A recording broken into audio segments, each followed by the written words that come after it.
Қайырлы күн достар, қалдарыңыз қалай? Сіздерге керемет бүгін Аксистің фишкасы жайлы айтқым келіп тұр. Ол сұрақ қою. Ол сұрақ қоюдың өзінде де үлкен бір мән жатыр, қыздар. Мен ең алғаш осы Төребек мырзаның сұрақ қою арқылы мынау санамыз ақыл деңгейіне өседі деген сөзі менің санамда жарылыс болды да. Кәдімгідей мен сол кезде барып түсіндім да, жалпы сұрақ қою маңызды екен ғой, сұрақ қою арқылы сен өміріңді реттеуге болады екен ғой деген нәрсені мен өзімнің өмірімде сол кезде ең алғаш естіген болатынмын. И сол кезден бастап мен өзіме жаймен өзім сұрақтар қойып бастадым. Қазіргі таңда біраз эксперт мамандардың барлығы, жетістікке жеткен қыздардың барлығы осы сұрақ қою арқылы саналары ашылып кетті ғой. Саналары ашылып, қазір мына өмірге деген, әлемге деген көзқарастары өте жоғары деңгейге көтеріліп кетті. Сол себепті өмірдегі ең керемет фишка, қыздар, тағы да айтайын, ол өзіңнің ішкі әлеміңе сұрақ қою. Яғни бізде енді мен тақырыптарым тек қана психология, аксис барс емес, менің тақырыптарым кішкене рухани тақырыпқа да жаным жақын, себебі жаным жақсы көреді сол рухани тақырыптарды. Алламен байланыс, дін жайлы ақпараттарды өзім көп әрине өміріме қолданам. Осы психология ғылымына келу арқылы мен Алламен байланысымды күшейттім десем болады.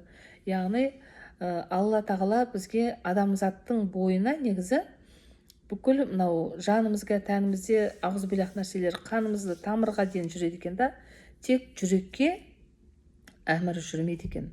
Себебі жүрекке Алла тағала өзінің арнайы құлпын салып қойған екен да.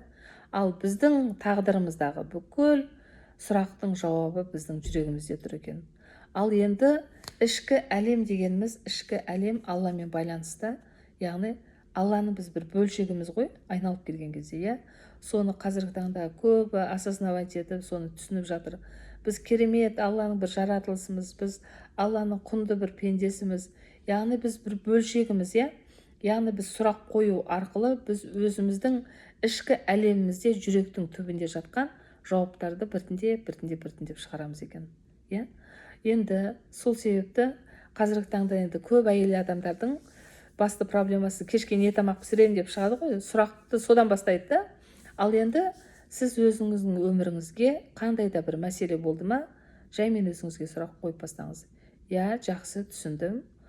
Қабылдау керекпіз, любой ситуацияны біз қабылдау керекпіз. Осы ситуацияны, осы өмірімде болып жатқан қиындықты қабылдадым, бірақ та мен мынандай өмірде сүргім келмейді. Мен өзіме керемет өмір сүруге рұқсат беремін. Екінші фишка рұқсат беру, қыздар. И сосын барып шешім шығару. И сосын барып жаңағыдай сұрақ қою. Мен осы мәселені қалай шешсем болады деп өзіңізге сұрақ қойып бастаңызшы.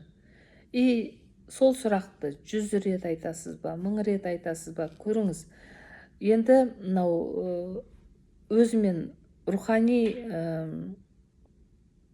сабақ алып жүрген қыздар, бұл сұрақтың жауабы сол сәтте келеді ғой. Прям миыңа тарс етіп келетін болады. Ал енді өзінің ішкі әлемімен жұмыс жасамаған, әлі білім алмаған қыздар болса, енді бұл 2 күн, 3 күн, 5 күн ба, білмеймін, қанша уақытқа дейін созылатынын білмеймін, бірақ Алланың қалауымен тез орындалады. Именно сол сіздің ситуацияңызға қатысты алдыңыздан бір подкасттар шығып қалуы мүмкін, не болмаса арнайы бір кітаптың бетін ашып қалсаңыз, сол именно сенің ситуацияңа байланысты мәселелерді шешетін жағдайлар болып қалуы мүмкін. Себебі мен өзімнің өмірімде сұрақ қою арқылы көп нәрселерімді шештім. Сұрақ қоям, алдымнан тура менің проблемаға қатысты подкасттар шығып қалады. Мен сол нәрседен санам жарылатындай керемет күшті бір әсерін алып, тыңдап аламын. Не болмаса кітапты ашып қаламын, тура сол кітаптың ішінде тура сол мәселе тұрады. Білмеймін, бір Алланың ғажайыбын сөзбен айтып жеткізе алмаймын сіздерге. Себебі осы сұрақ қою арқылы осы әлемде өзіңіздің өміріңізді күшті жеңілдетіп алсаңыздар болады. Ал енді Аксис Барсты оқыған шәкірттерім бұл сұрақ қоюдың көптеген энергиялық деңгейде сізді тазалап жүретін, сіздің өміріңізді сол сәтте өзгертіп жүретін чудо сұрақтары бар да. И сол сұрақтарды осы жаңағы шәкірттеріме үйреткен болатым, оларды өзінің өміріне қолданып көрді, күнделікті өмірлерінде қолданып жатады да. Ылғи айтады, мә шынымен де мынау қалай жұмыс жасайды деп ше. Сол себепті күні бойы біздің миымызда көптеген ақпараттарды қабылдау үшін, ақпараттарды біз өмірімізге қолдану үшін сұрақ қойып бастаңыздар. Енді біздің мына миымыз сондай бір керемет жаратылыс қой, Алланың қалауымен әрине. Осынша көп ақпараттардың қайсысы бізге маңызды, қайсысы маңызсыз екенін фильтрден өткізе алмайды. Біздің миымызда бала кезден жазылып келе жатқан программалар бар. Ата-анамыздың салып берген программасы, қоғамның салып берген программасы, иә. Сол программамен біз жұмыс жасаймыз. Дәл қазір мен сізге үйленген сәтіңізді есіңізге ал десем, сразу сіз соншалықты жылдамдықпен прям сол сәтті көз алдыңыздан өткізесіз, иә, видео арқылы, суреттер арқылы, иә, фото арқылы көз алдыңызға келеді. И сол сияқты біздің миымызда да ақпаратты фильтрден өткізетін бір нақты жаңағыдай жоба жоқ. Ол бізге маңызды ма, маңызды емес па ұқпайды, ақпараттар келе береді. Енді сол ақпараттарды ең біріншісін мына миымыз жедел жадқа жібереді екен да, ал екінші қабылдаған ақпараттарды ұзақ мерзімді жадқа жіберіп жаңағыдай өткізіп отырады екен. Сол себепті егер де сіз бір зат туралы мысалы ойлап бастасаңыз, жаңағы үйлену жайлы айттым ғой сіздерге, иә. Ал енді тағы да бір мысалы бір қызыл көлік алғыңыз келді, иә. И сол қызыл көлікті сіз ойлап қалдыңыз, бүкіл фокусыңыз, назарыңыз сол қызыл көлікке түсті ма, и миыңыз алады да сол бір күннің ішінде сізге 6-7 рет тек көз алдыңызда қызыл көліктер келе береді да. Ол Hyundai болсын, ол Toyota болсын, ол мейлі жаңағыдай басқа маркалы машина болсын, именно қызыл көліктерді сіз көре бастайсыз да. И сонда не опять мен қызыл көлік алғым келді деп сіз сұрақ қойдыңыз ғой миыңызға, иә. И миыңыз қалай жауап беріп тұр? Миыңыз тек қана фокусыңызды, назарыңызды, полностью концентрацияны тек сол қызыл көлікке көрсетіп қойды да. Көріңіз ба қалай жұмыс жасайды? Өзіңіздер сенбесеңіз ертең өзіңіз нәтиже жасап көрсеңіз болады. Именно бір машинаның түсін айтып жасап көрсеңіз, күні бойы тура сіздің алдыңызда именно сондай машиналар шыға береді да. Ол да жаңағыдай адамның мына миының құдіреті да. Ал шындығында біз оны күнделікті өмірде, яғни біз осы нәрселерді жиі естиміз, жиі көреміз, бірақ мән бермейді екенбіз. Енді бүгіннен бастап сіз назарыңызды, фокусыңызды осы нәрселерге қойып бастаңыз. Мынау адамның негізі тәулік бойы мына біздің жаңағыдай денеміздің терісінде қаншама жасушалар жиналады екен. Мида да дәл солай көптеген ақпарат жиналып қалады. Яғни өлі жасушаларды біз суға шомылу арқылы құтыламыз да. Ал мына миымыздағы қажет емес ақпараттарды біз қалай құтыламыз? Әрине ол жағаға айналып келгенде Access Bars-тың сеансын қабылдау арқылы сіз мына миыңыздағы ақпараттан бір сәтте арылуға болады. Бір сәтте құтылуыңызға болады. Енді Access Bars-тың сіздерге жақсы бір несін бергім келіп тұр, сұрақтарын бергім келіп тұр. Бүгіннен бастап өзіңізге сұрақ қойып бастаңызшы. Жалпы мына өмірге не үшін келдім, мен не істеп жүрмін, мына әлемге мен не бере аламын деп сұрақ қойып көрдіңіз ба? Саналы түрде сіз өзіңізге бүгіннен бастап мен кіммін деген сұрақ қойыңыз. Мен кіммін деп сұрақ қойыңызда соған 20 ответ жазыңызшы. 20 ответ, жауабын жазыңыз. Мен кіммін? Мен анамын, мен сүйікті жармын, мен ұстазбын, мен дәрігермін, білмеймін кім қандай қызметте жасай, соны жазыңыздар. 20 ответ. Сұрақ қоя беріңіз, пока сіз 20-ға толтырмайынша қойыңыз. И сана деңгейіңіз келесі бір уровеньге өтіп кетеді. Негізі 5 измерение бар әлем бойынша. Бірінші саты, екінші, үшінші, төртінші, бесінші. Адамның ол санасына қарай өсіреді. Ең бірінші сатыда мен енді өзім жасап алған методикам бұл. Ең бірінші сатыда да айтам мен ылғида. Ішсем, жесем, дәретхана мен асхананың, артық айтсам кешіріңіздер, ортасында жүретін адамдарды. Екінші деңгейде бір өзінің бір белгілі бір мақсаты бар, әйтеуір қызметі бар, ризық несібесін тауып жүрген адамдар.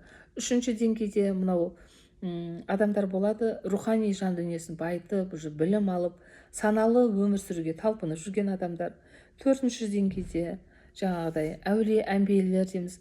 Қазақта бізде әулие әмбиелер өте көп болған ғой. Алланы тану арқылы, Алламен байланыс жасау арқылы әулие әмбиелік деңгейге дейін көтеріліп кеткен.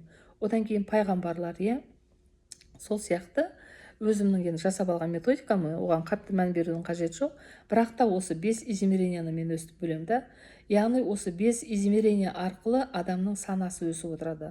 Ал сіз сұрақ қою арқылы сіз өзіңіздің санаңызды ақыл деңгейіне жеткізіп, ақылыңыз кіріп бастайды, керемет бір өмірде нәтижені алатын боласыз. Сол себепті мынау сеансты міндетті түрде Access Bars'та алғаннан кейін сіздің өміріңізде керемет күшті жаңағыдай осознанность келіп бастайды, нәтижелері шынымен де беріліп бастайды. Осы сұрақ қою арқылы сіздің өміріңізде күшті әсер алатын боласыз. Енді тағы да бір сіздерге керемет күшті бір сұрағым, менің қандай мүмкіндіктерім бар деп сұрақ қойыңыз. Негізі Access Bars'ты осы Гэри Дуглас өмірге әкелетін келген кезде, ол қатты бір депрессивный состоянияда болады, қатты банкрот болады, бүкіл бизнесінің бәрі провал болып, бизнесінің бәрі құлаған сәтте Алламен қатты байланысқа түседі. Аллахым сонда жаңағыдай вселенная дейді ғой, енді олар әлеммен байланысқа түсіп, мен сонда мына өмірге не үшін келдім? Егер де мен миссиямды орындап кете алмасам, мен не істеп жүрмін бұл өмірде? Мен енді өзім үшін демеген бұл. Мен әлем үшін не істей аламын деп сұрақты қайта-қайта қоя берген ғой. Сол кезде әлем үшін не істей аламын деген сұрағы үшін Алла тағала әлем Гэри Дугласқа осы Access Bars'ты бастағы 32 нүктені түсіне аян беру арқылы бір күннің ішінде жасап шығарған екен. Күшті ма? Күшті, әрине. Сол себепті сену керек, ниет ету керек. Алланың ғажайыптары өте көп. Секрет фильмде де көрсеңіздер болады. Көп мемлекеттер негізі секрет фильмге рұқсат бермейді екен. Себебі ол жердегі тылсым дүниені адамдар түсініп алса, қатты байып кетеді деп ойлайды екен да. Қытайда көрсетпейді деп естідім. Тағы қай жақта екенін білмедім. Ал бірақ біздің елімізде мүмкіндік бар ғой. Елімізде осы жаңағыдай секрет фильмін көруге мүмкіндік бар. Міндетті түрде көріңіздер. Сол жерде менің айтып жатқан дүниелерімді сіз кішкене болсын саналы түрде түсіне бастайсыз. Бүгіннен бастап өзіңізге мен кіммін, менің қандай мүмкіндіктерім бар деп сұрақ қойыңыз. Ал егер де сұрақ қою қиын болып жатса, егер де сұрақ қойып сіз өзіңіз уже бір саналы деңгейге өсе бастасаңыз, міндетті түрде хабарласыңыз. Мен бұдан да керемет Access'тың фишка сұрақтарын Алла қаласа болашақта беретін боламын. Міндетті түрде оқыңыздар, саналы өмір сүруге талпынайық, халқым.